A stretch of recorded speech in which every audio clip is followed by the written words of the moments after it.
You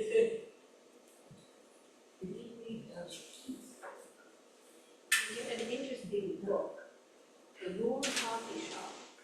It's like The Moon Coffee Shop by a Japanese writer. It's a translation. It's an allegory. It's very interesting. Oh, let me write that down. Very I interesting. like translations and Japanese writers are, it's a totally It's different. a tiny little book. The Moon Coffee Shop. Have you heard of it, Maria? I have. It's cozy fiction is what they're calling it. Cozy? Yeah. What It's does an that mean allegory. exactly, cozy? And the idea is you're supposed to feel warm and thoughtful and autumnal. In Japanese? Yeah. They're all yeah, it's a genre now. But I've heard of it. I heard it was very good. Yeah, I The really Moon Coffee Shop. Okay, let me write this down. or don't know the author. All I remember was it's a Japanese name. It's a Japanese translation. I'm just Do gonna you remember what we did many years ago? That was such a wonderful book. The Professor, not the Madman and the Professor, because that was a different one. The Professor was a math, there's a lot of math in the book. Remember that one? improbability of No, it was Professor in the title. No?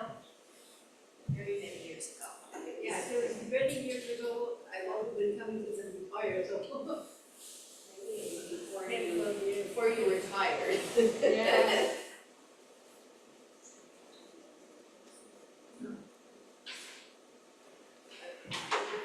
What's it about? What? just want to let everybody know on the 15th of November, you've got to read this. Oh, that's, Yeah. So Janine, Mairead, Katie, Jennifer Eisman, and myself, it's a Friday at 2, Oh, why on Friday? because the other days are all taken Oh. by other programs. Friday after Friday at 2. Friday at 2 is not gonna work, unfortunately. It gets dark early now, but not at 2. No, Well, yeah. after we put the sauce back, it's gonna be like, Oh, it's you're gonna be right. at 4:30. Is that this next Yes, week? it's coming Saturday night. Yes, this Saturday, I believe. It's Saturday Oh, is night. this Saturday Yes, night? yes, Yeah. this Saturday, yeah. Oh, wow, so Shabbos is gonna be. Oh, Yeah, gonna be goodness. really early, and you know, it's funny, because my son who made Aliyah in August called me It says today. it's 7 hours now. It's 6 hours this week. No, it's changed, my daughter who lives in Israel told me it's up to 7 now. No, it's been 7, but Ari said this Now it'll week, be because 6 they when put you the get clocks home. back, just for 1 week. They Oh. put the clocks back already, and we did it, so we've got 1 week where it's only 6 hours, because I said, why are all the kids up, it's 8 o'clock, and he said, no, it's only 7 o'clock here. So, just for 1 week though, make it 1 week. Yeah, but Yeah, but then we put the clocks back this Saturday night. Okay, this is better, right? Yes. Okay. All right, so let's talk about Here is Still Here. And why I picked it because I thought it would be an interesting book to talk about. Sivan Slapak is a local author. She's a Montrealer. I don't know if anybody did anybody hear her go to any of the book launches that in, I guess, April, May, when the book came out at the Segal Center at the Jewish Public, I think Jewish Public Library was in June when she came to speak there. Oh, I'm sorry. It's I'm okay. trying to figure this out, but you know, I'm not. Just turn the sound off. Oh, yeah. No, that's probably the easiest. That's what I do. Yeah, that's. Yes. Thank you. Yes, That's a good yes, idea. yes. Okay. There's nothing more embarrassing, oh my gosh, in a number of months. It didn't work. I'm so sorry. Turn She's off not the getting the message that I don't wanna answer. No, but just turn the Just sound turn it off down. at the side, that button that turns it off. Yeah.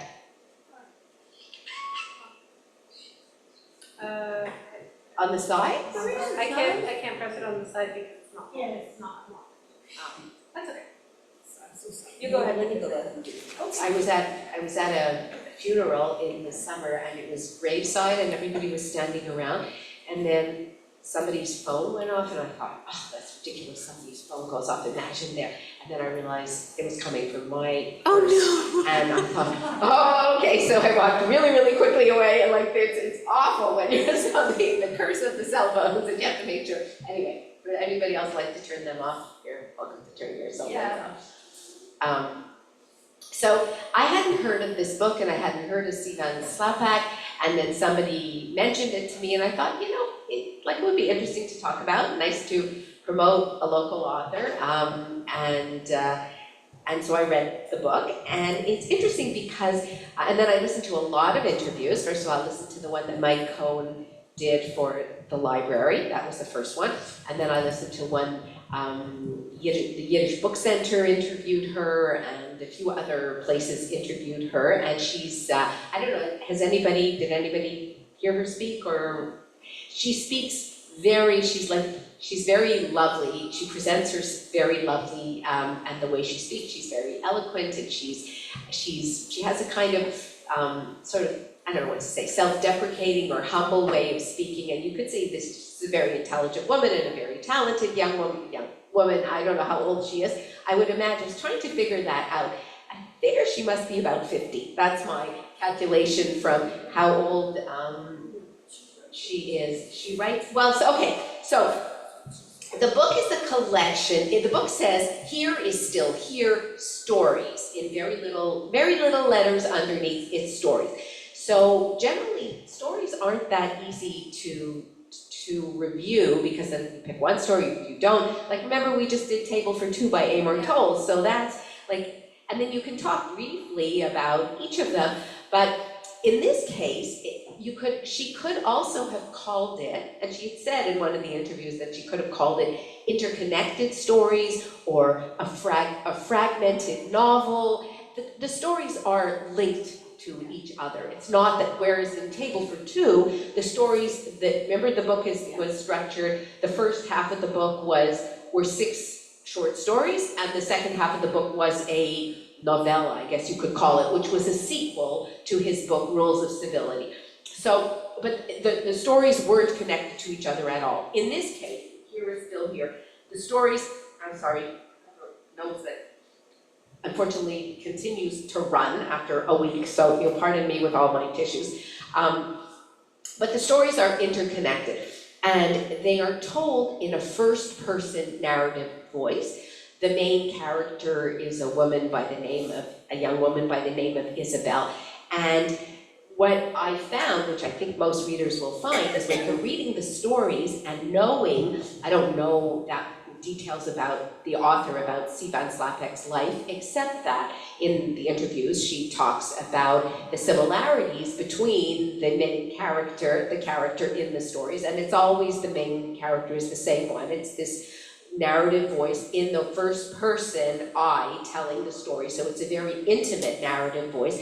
So as you're reading it, you're thinking, how much of this is this autobiography? How much of it is autobiography? And it's hard not to, because there are definite similarities when Sivan talked about her life and about growing up, between her own life and between the character in her novel. In fact, in Mike Cohn's interview with her, that was one of the first things he said to her, how autobiographical is this? Exactly because it's written in this intimate first-person voice. And she said in all the other interviews, that yes, there is an autobiographical element, but the character of Isabel is not me, Sivan.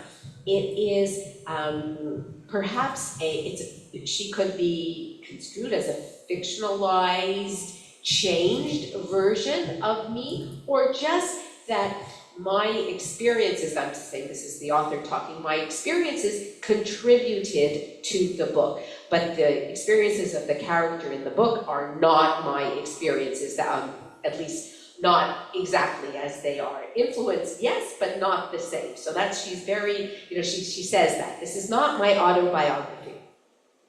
The themes of these stories, and they are interconnected stories,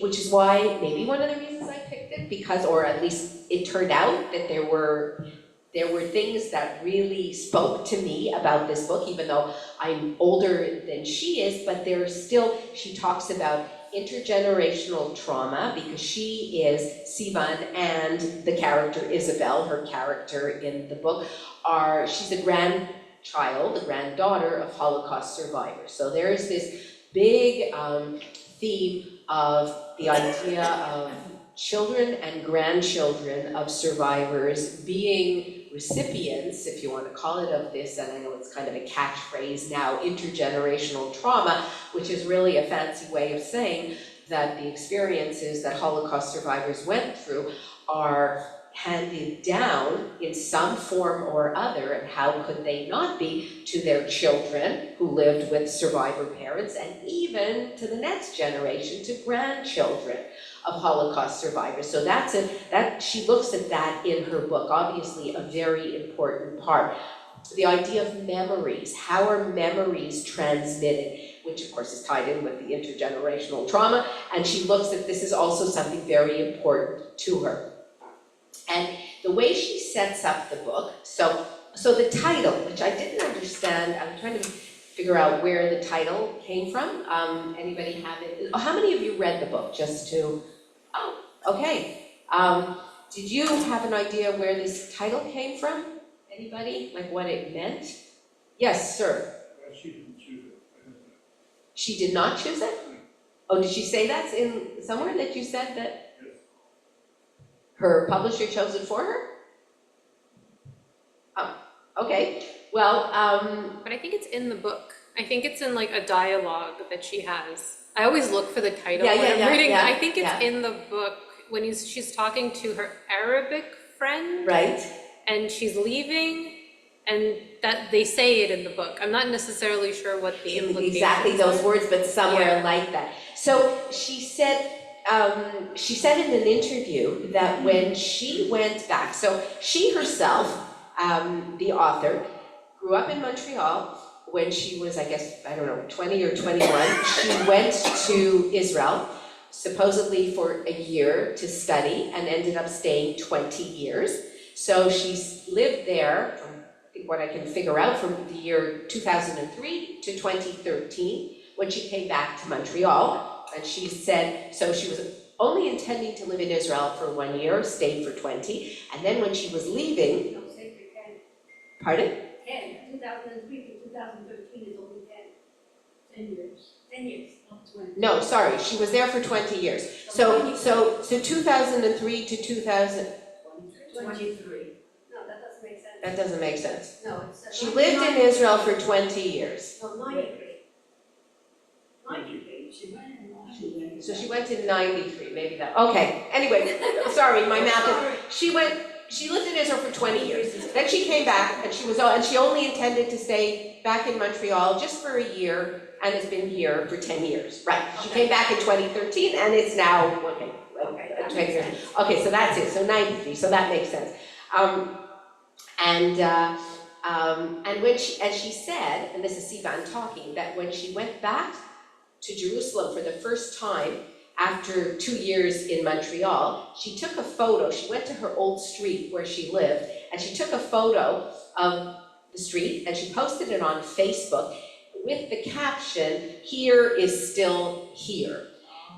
So that's what, in the interview that I heard her speak, she said that was where the title, I mean, I don't know if that wasn't the original title, that her publisher told her that that's a good title to use, but for whatever the reason, she said that was one of the reasons. Another one she said also is a reference, there's a Yiddish song that her grandmother and her grandmother's fellow Holocaust survivors used to sing at the end of the meetings when she, and Sivan herself, as well as the character Isabel in the book. That's why, it's kind of hard sometimes to separate the two, the author from her fictional character. But she says that she used to go, at least in the book, also Isabel says she used to go to these meetings with her grandmother, where she was the young person with all the elderly Holocaust survivors, and they would sit there, and at the end of the meeting, they would stand up and they would sing this song. I don't speak Yiddish, but it was a song about, which is, "We are still here." How do you say that in Yiddish? Yeah, so, right? It's from a partisan song, which her grandmother, it says she knew the partisan, and it was composed. So that's another reference to the idea of here, we are still here. But they sing this song when they used to have the Holocaust Memorial Day at the Daily Show. Yeah. They used to sing, they they would sing that song. every They would time. sing that song at the end or as part of it, yeah. When I was a student at the time, at Volkswagen. At Volkswagen. During the war, we learned that song, it was the partisan song. Yeah. We're signing up. Yeah. Like the last percent. So we are here, right? We're still, Came all last less than bed. Wenn wir meinen Verstärkung wollen, warum wird noch unsere Westgemeinde show? Und der Porton ist We're signing der up. Yeah. there you go. So the title works on various levels. So that's the title of the book. The epigraph, I don't know if anybody noticed that. Well, first of all, the book is dedicated, it says to Luba. And who is Luba? Luba is Sivan Slapak's grandmother. Just as in the fictional Isabel character, the grandmother figure is very important. And to Sivan, she was very, very close to her grandmother. And she dedicates the book to her late grandmother. But the epigraph, which is, the little quote or poem or whatever an author decides to put. Did anybody notice that? It's a very short bit saying, arrange your ghosts, fluff them up. A quote from a poem by Josefa Raz. So we've got ghosts here going through the story, and there are ghosts in some of the stories as well. There are references to ghosts, and there are lines of poetry that Isabel's friends write. So the ghosts also fits in nicely with this idea of memories and with the idea of this intergenerational shared memory that the children of survivors are living with the ghosts that their survivor parents were living with, and even the grandchildren know a lot about the figures and the family members and the ghosts in their family story.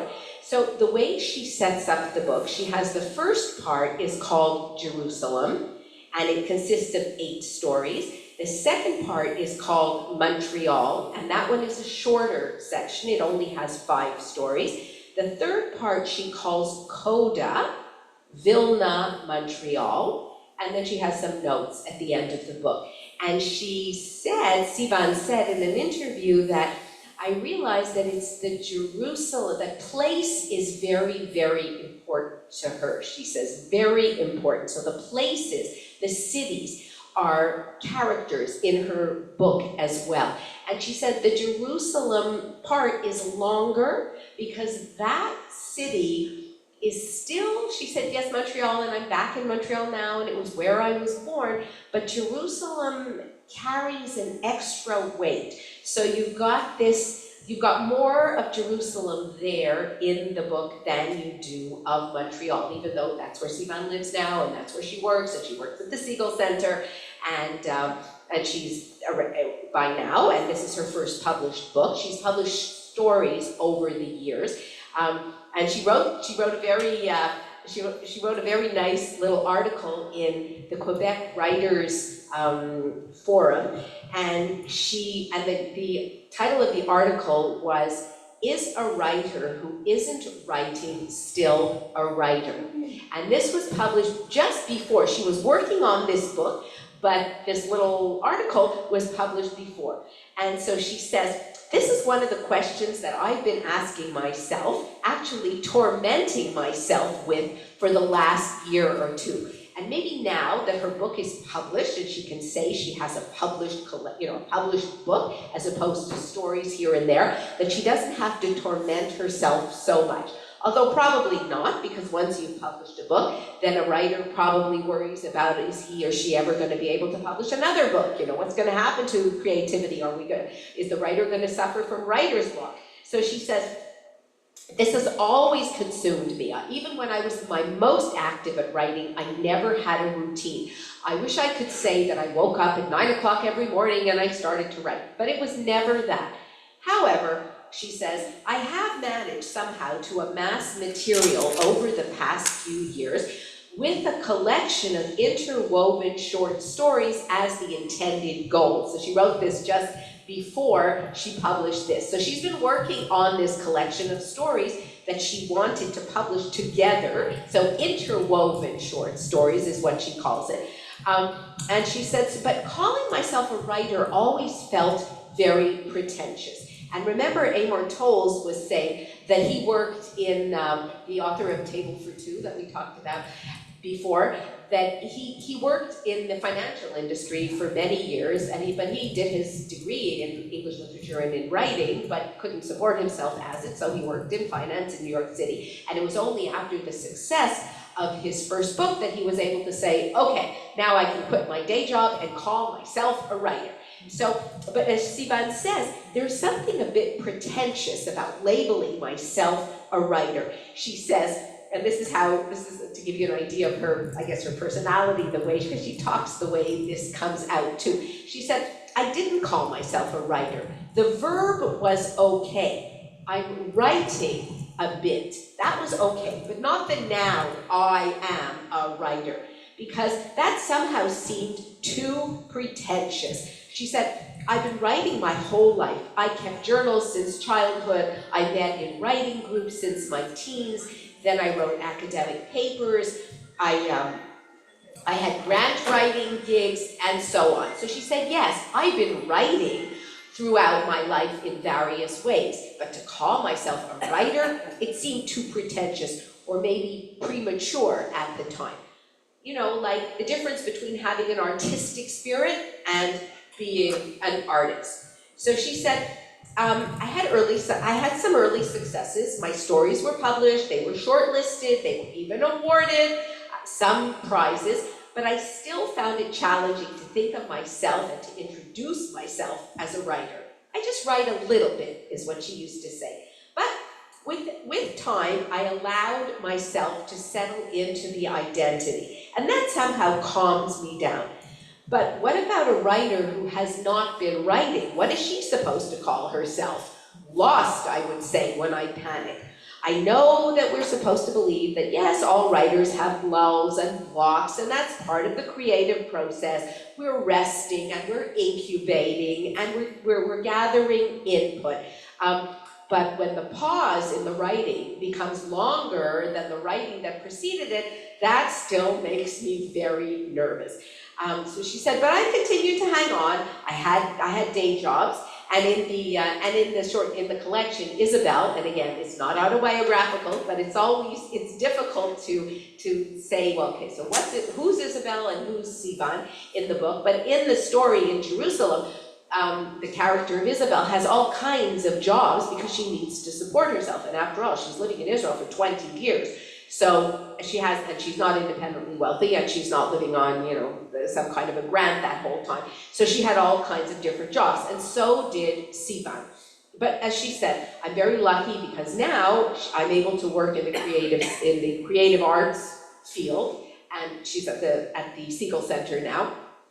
But she says, so I guess I maybe can call myself a writer. There have been some small steps and some larger steps in my writerly activity, but she said, and my goal is to have a published collection of short stories. That's what she wrote before, and it seems like that goal has come true. So the book is published by Linda Leaf Publishing, which is a local publisher, and it was published to critical acclaim. So it's interesting that, you were saying that you enjoyed the book, but many people that didn't enjoy it. The stories, for me, even though Sivan is younger than I am, they resonated for a couple of reasons. One of them was that when I was young also, I'm not for 20 years, but I spent a year in Israel and intended to stay there for the rest of my life, which didn't work out. Here I am back in Montreal. But the idea of living in Israel brought back certain memories of living there as a university student, and so the character of Isabel is doing that, and the whole life, and anybody who's lived in Israel for any length of time knows how you can relate to what Sivan writes about. And the other element, which those of you I'm sure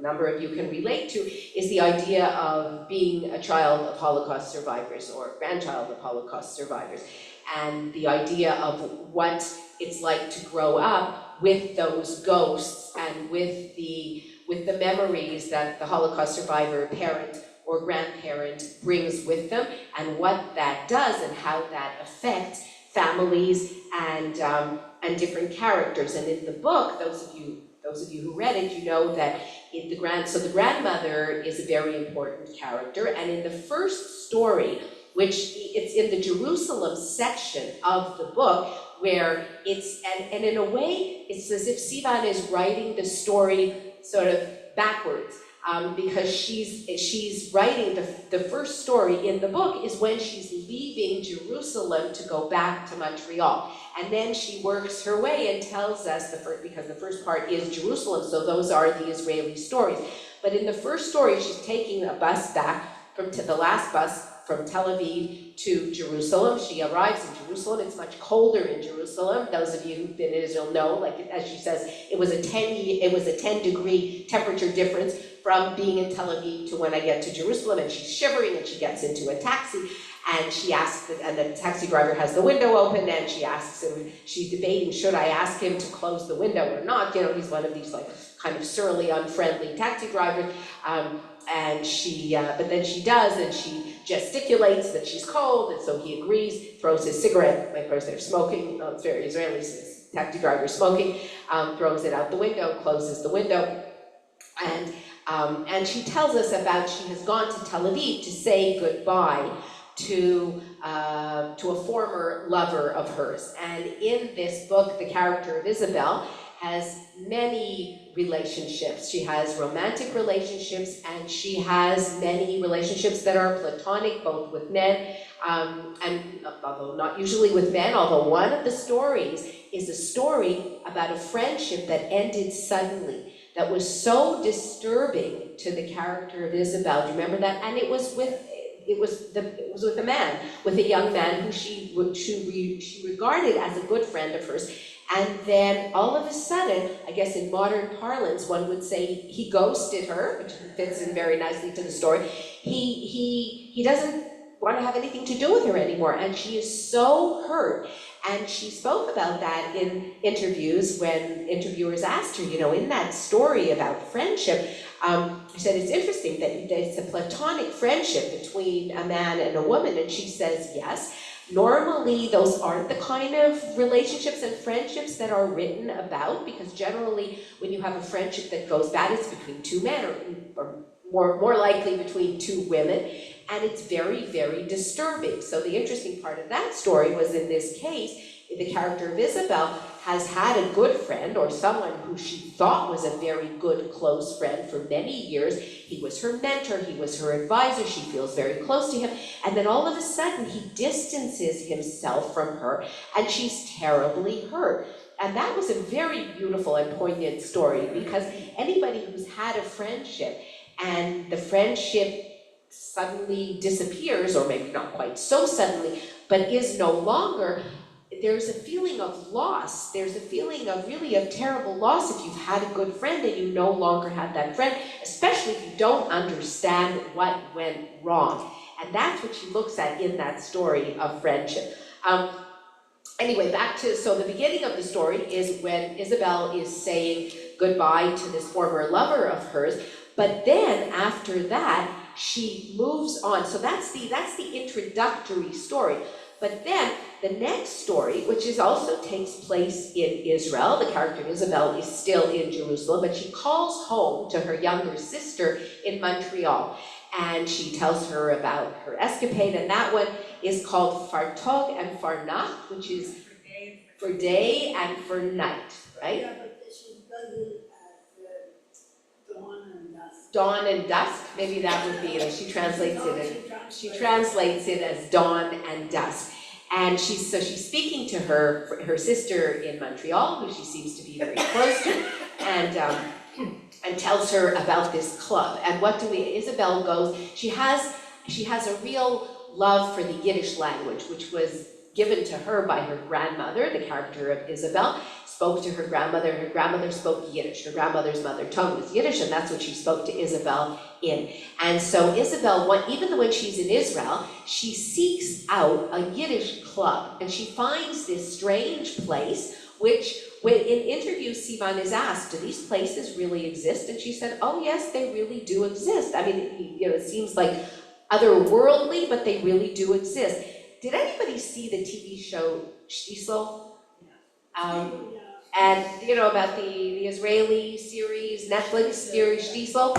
So there was one scene in one of the episodes where one of the characters, this religious Hasidic man who's a musician and loves to play and to sing, and he goes into one of these places that reminded me of this kind of club. And so this is a club for Yiddish, people who love the Yiddish language, which in Israel is a very strange kind of thing. Because the whole history of Israel, that Israelis, they wanted to be, at least secular Israelis wanted very much, in Israel, and the language of the country is Hebrew, and Yiddish was the old country language, and we don't want to have anything, this was years ago at the beginning, when the state was first created, that we don't want to have anything to do with the Vusvusim and with the Yiddish speakers, because we're a new breed of people. So who would be interested in Yiddish? It was a whole eclectic collection of characters. And she writes the story set in this club.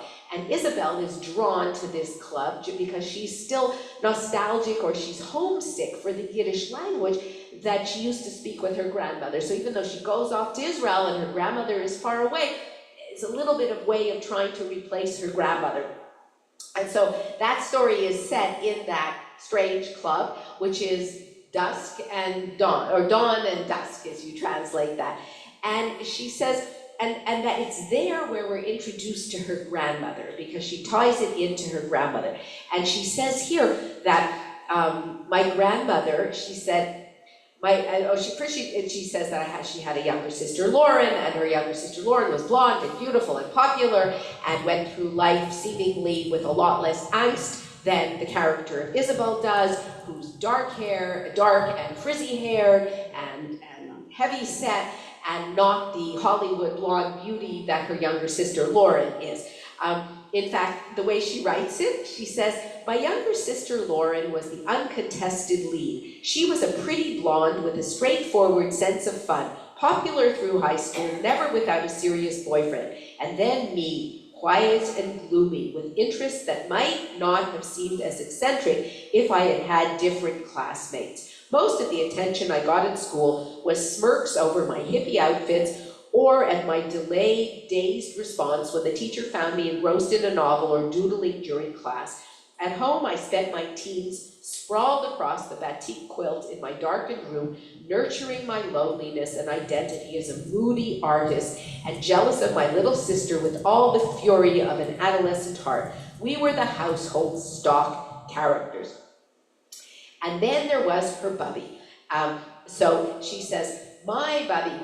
As an adolescent, I often accompanied Bubby to the neighborhood golden age for their Yiddish programs, suffering through black and white documentaries and droning lectures I heard as though listening through cotton wool. And of course, what seemed like constant public ceremonies commemorating Holocaust anniversaries, always capped with the audience reverently rising to their feet for the anthem, Zog nit kein Ball. So that's where she says this at the beginning. And again, I don't know whether Sivan did this, but I would kind of think that she probably did go with her bubby to the Golden Age and to these meetings of the Yiddish-speaking Holocaust survivors, and she sat there because she adored her grandmother, her bubby, and she wanted to be with her as much as they could, as much as she could. She said, we used to rent Yiddish films on VHS from the Jewish Public Library, and we watched them together, Bubby in her recliner and me on a kitchen stool. You know what she said, Bubby would translate. Yes, Bubby, I know, there are subtitles. I pointed to the TV. It's okay, you can sit back and enjoy the film. But it seemed like Bubby derived more enjoyment by translating for me. Anyway, and then she describes about when I actually went to study the language, I realized that I had absorbed some Yiddish through listening to my grandmother and through watching these films. So the relationship between Isabel and the bubby is a very, very important one. She says, I rarely saw my grandmother cry, and only much later in life, maybe she had run out of tears, surviving a genocide, the death of her first family, including her only son. followed by many years as a displaced refugee, her head bent over a machine in a sweatshop, and in a bitter second marriage that ended in the 1950s, a time when divorce was a public scandal. She wept a lot in those years. My father remembered a childhood of late nights listening to her pace the floors of their little apartment wailing, Gott in Himmel, God in heaven, help me. The woman was a wound. She was capable and affectionate and often unintentionally adorable, but she radiated sadness, but seldom tears. I almost never saw them. And she says, so when did Bubby cry? The time that she saw her cry was when Isabel tells her grandmother that she was moving to Israel permanently. She said, I was 21 years old, just back for a 2-week visit after being in Jerusalem for a year, which was an endless era in my grandmother's mind.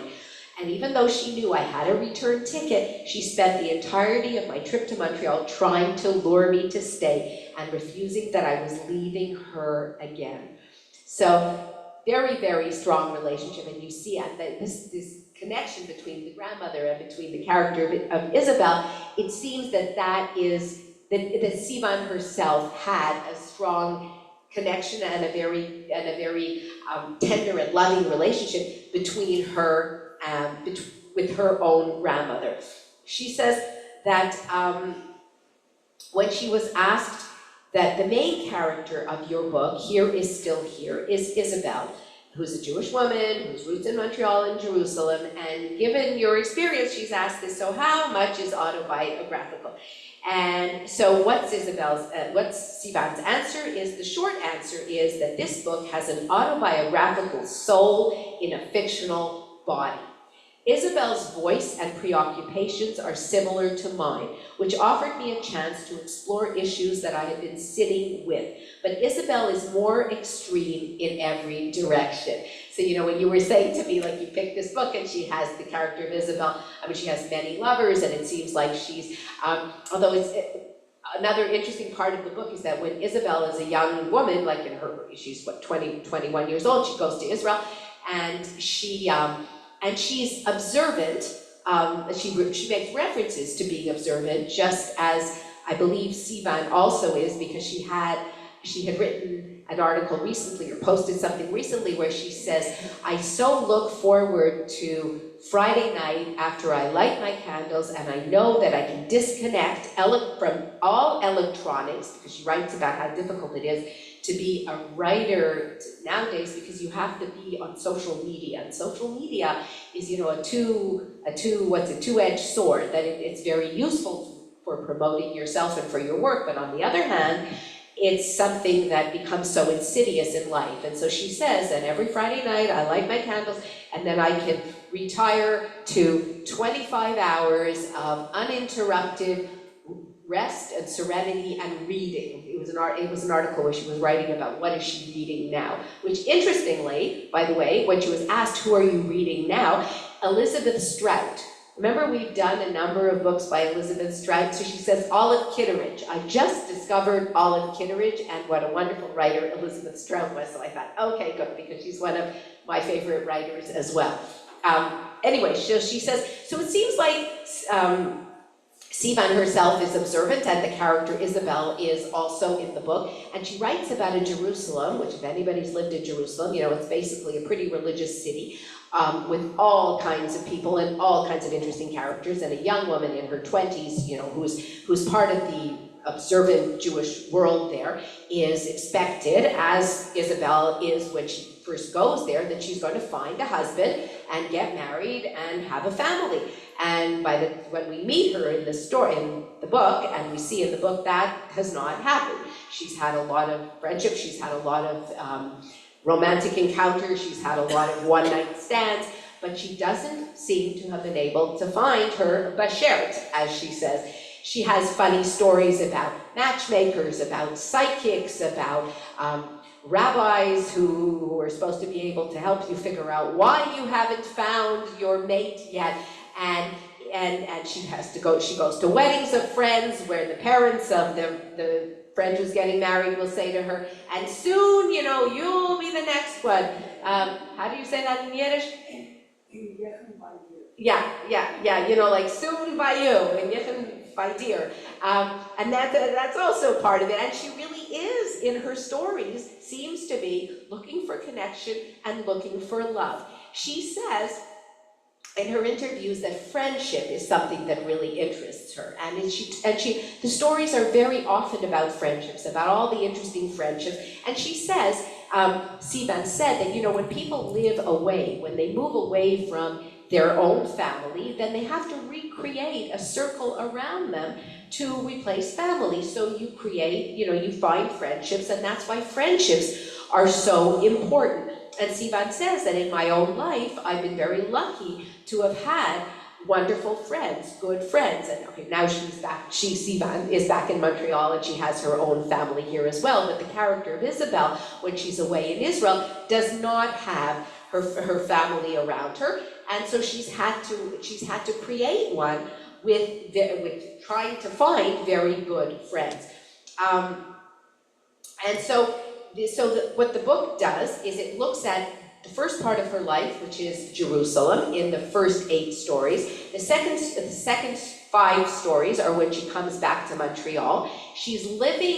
Seems like she's living in the plateau area. She writes about, at the beginning, when she talks about calling her sister, Lauren, living in suburban Montreal. I'm thinking to myself, is that supposed to be Dollard? Is that supposed to be Cote-Saint-Luc? I don't know, where it was meant to be, but when the character of Isabel comes back, when she makes the decision to leave Jerusalem, she comes back, and the stories are set in the Mile End district. One of the interesting stories, so she has several stories, but one of them, those of you who read it, is where she gets a job, I don't know for how long, it doesn't say, it seemed to be pretty brief, teaching English or drama, or whatever that subject was called, to girls in a Hasidic girls' school. And that story was published before. She said, I think 5 of the stories in the collection were previously published.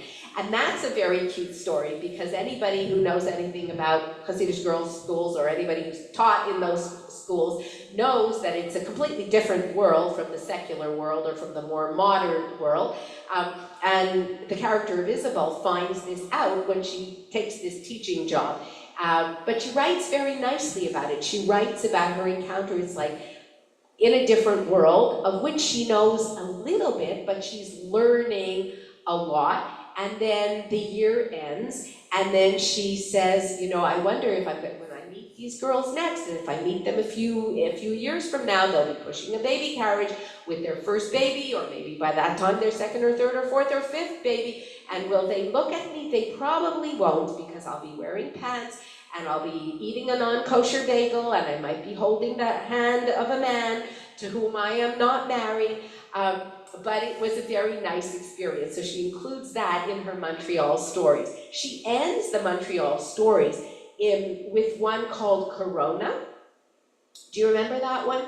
Which takes place, I guess, it takes place during COVID, which is what in Israel, interestingly, we talked about it as COVID, but in Israel it was always referred to as Corona. That's how Israelis refer to it. So in this one, she calls it Corona.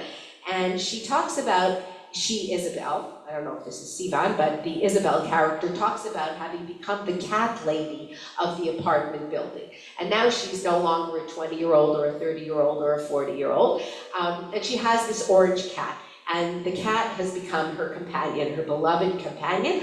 And she realizes that I must be like one of these eccentric old cat ladies who lives in the building, and known to my younger neighbors as that little bit eccentric cat lady. So she tells the story there about the cat, and in that story there's this tragic accident where a young neighbor of hers, this young man who comes from Holland, who's a graduate student, is in a bicycle accident. He's hit by a car, do you remember that story? And he dies, and she talks about the grief. But she also talks about neighbors and how she's felt, even though she didn't really know this young man very well. She lives in the apartment building, he's lived in the apartment building for a couple of years, and his parents come and after he's been hit by the car, and how they try to grieve for this young man, and she's not quite sure how should she be doing it, not to impose on the parents' grief.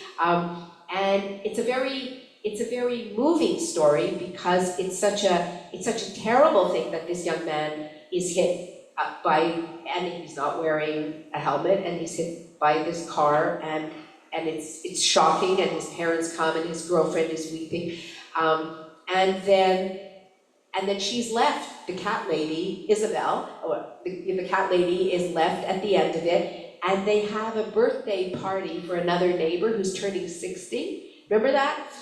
In the story, and she says, at the end of this story, she writes, Celine, that's the name of the neighbor who's turning 60, has a small group of friends over for a birthday gathering in the building's garden and invites me to join. A few women all around her age in vivid summer dresses who bring baked goods and light drinks. They've strung up colorful hanging lanterns in the trees for the occasion and are spread out on the grass underneath them. And cake emerges with a 6 and a 0 on it for her. Maybe they're on the other side of something and free, while I'm still struggling through it. These ladies are my role model. Or it doesn't matter right now. Or it hasn't even begun.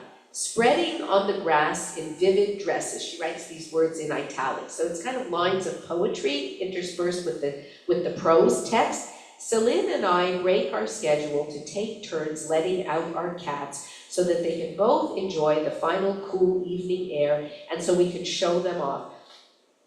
I make all my abusive boyfriend's sullen teen jokes, she refers to her cat as that, and the humans laugh. In cats, it's funny. In humans, not so much.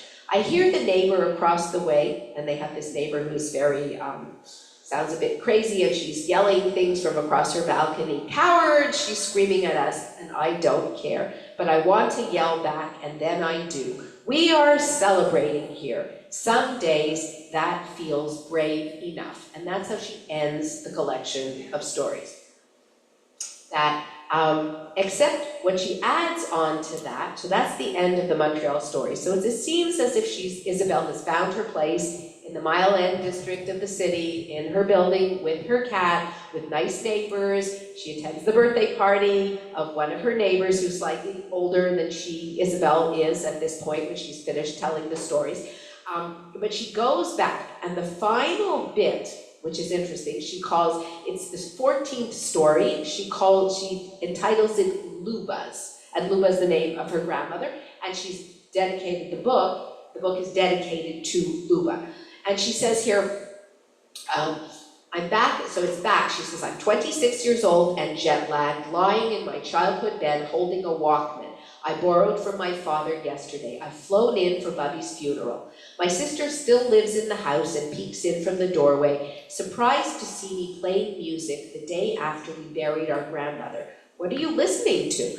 I hold out the earphone, and my sister comes to sit on the bed, and we listen to Bubby's scratchy voice reaching back to us from Jena Welt through a decades-old cassette tape.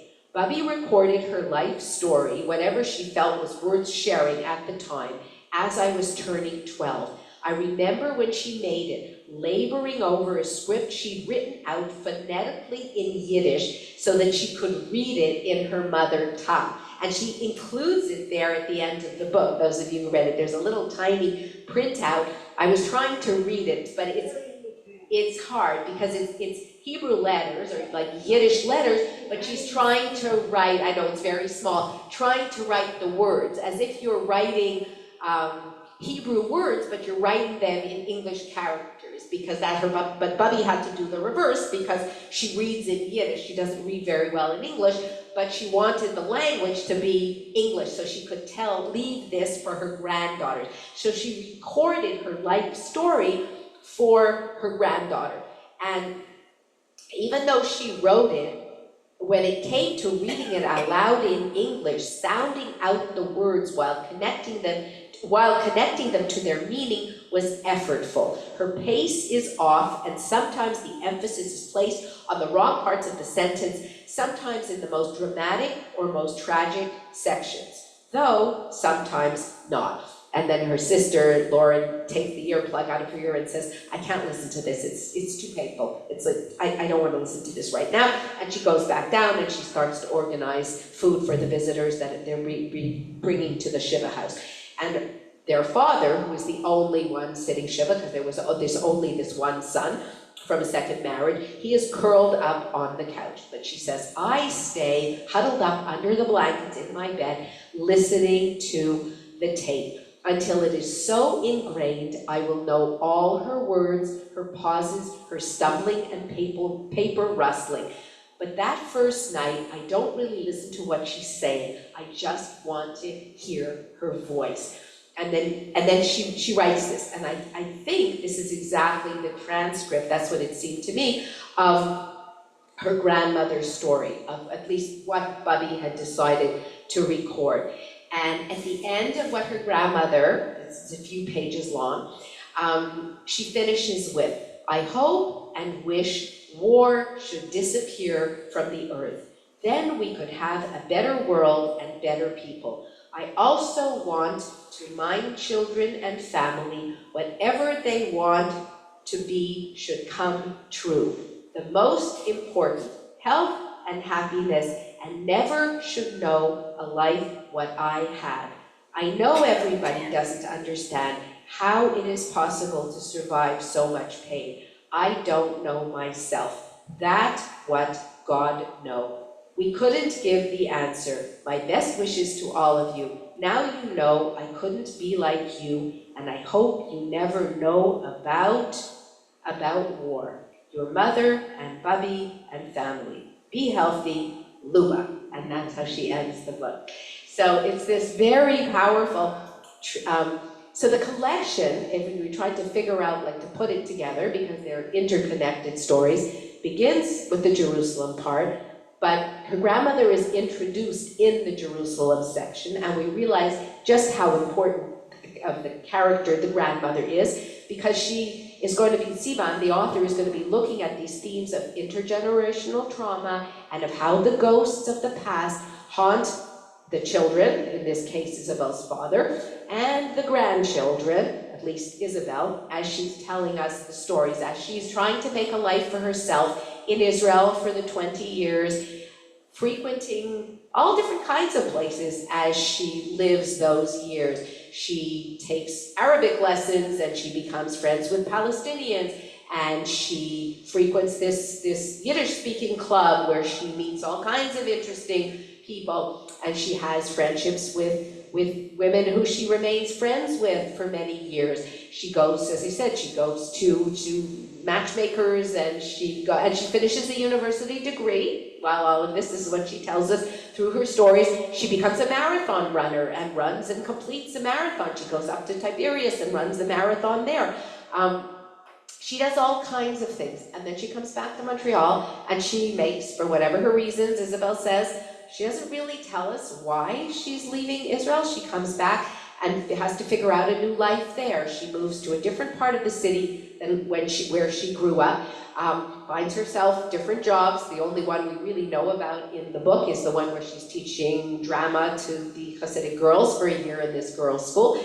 And then she ends again with her grandmother, who's been a presence in her life throughout everything, with her grandmother's actual story, in which her grandmother tells her, I mean, it's not the whole story because her grandmother lived through 5 years of the war, but she tells her bits and pieces of it. So Isabel has an idea, at least an inkling, of what her grandmother went through and why her grandmother is, or at least how much one can understand, of why her grandmother is the way she is.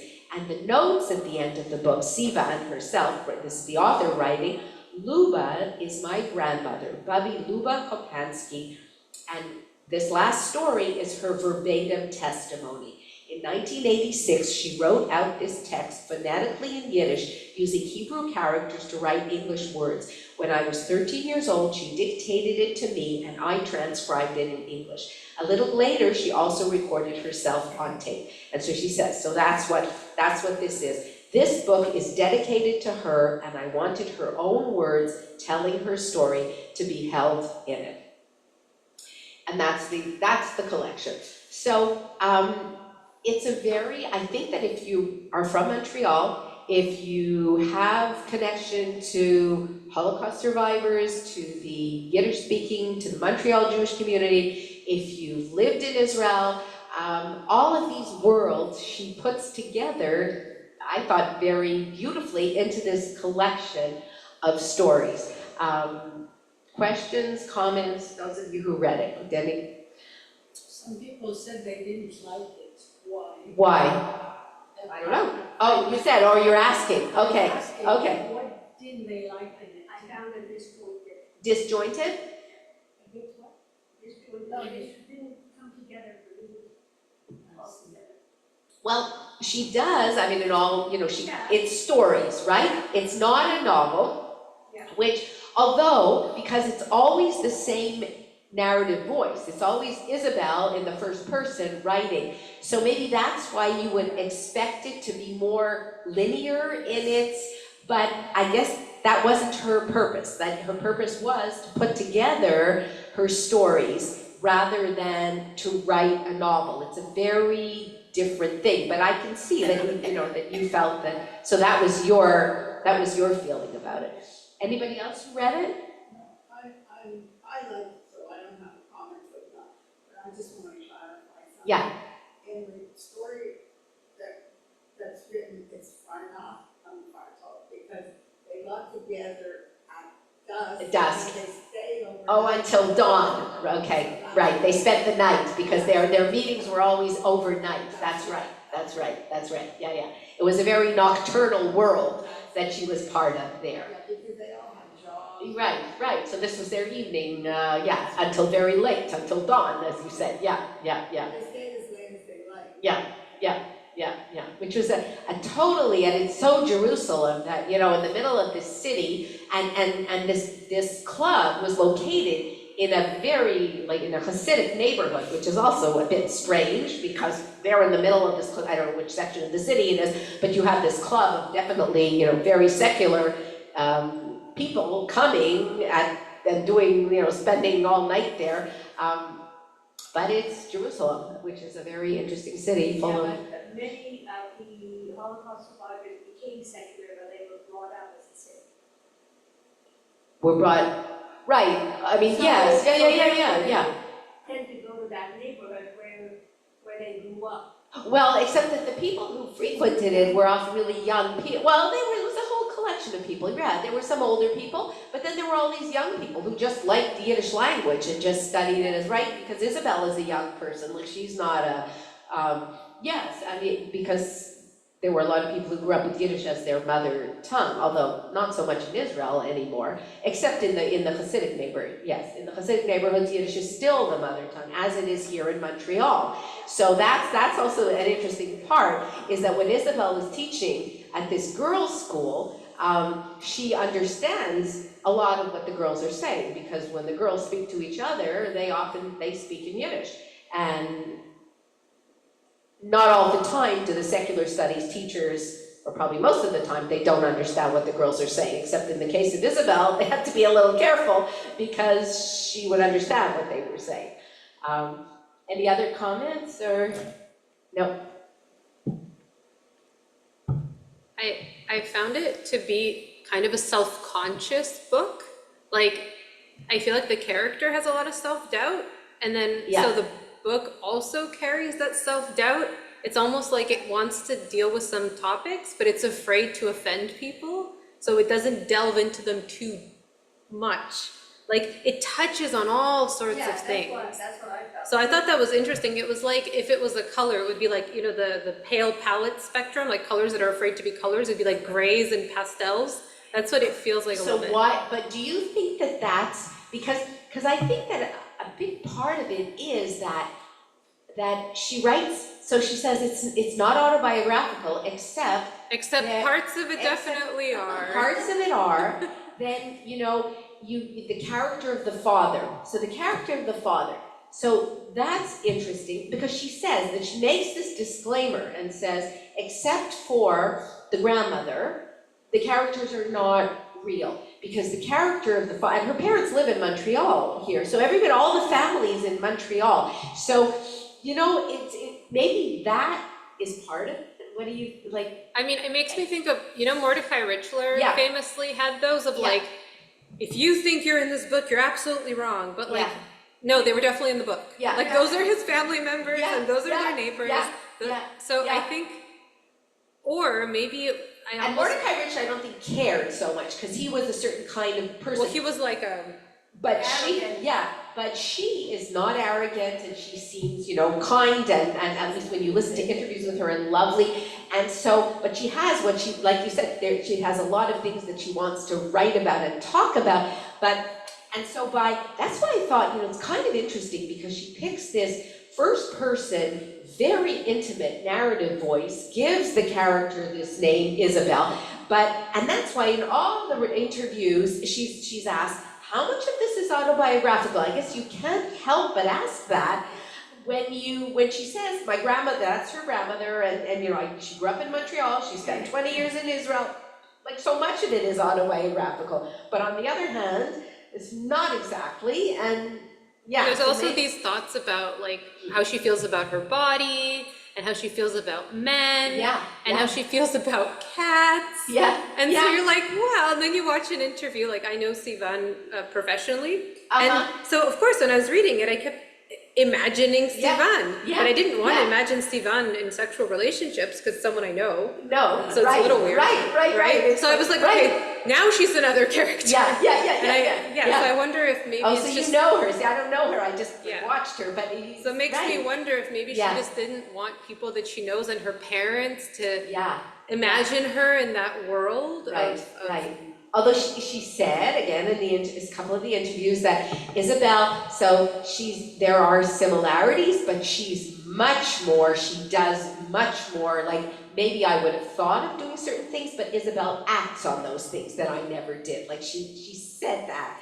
well, makes like maybe the Yiddish club, she starts meeting this guy that everybody likes. Yeah. Maybe she knew that was happening to other women, and maybe she Right. was like, what if I were those other women? Like, what if I had explored that? Or she just observes, Yeah. And she made an interesting comment in one of the interviews, which sort of resonated with me. She said places are very important, which is what, Lisa said, the first section of the book, the first stories and the majority of the stories are in Jerusalem and then Montreal. But she said place becomes character for me. And she said, but yet, I like to describe place through the people in the place. For example, if I go to a lookout at a city and I'm standing there at this lookout, I'm not so interested in the view of what I see as I'm interested in the people standing next to me, and I'm thinking, oh, I wonder where they're from, and I wonder, what this, and I think, oh yeah, I do that too. Like, okay, you can go to the lookout at Beaver Lake and you look at the city and it's very nice,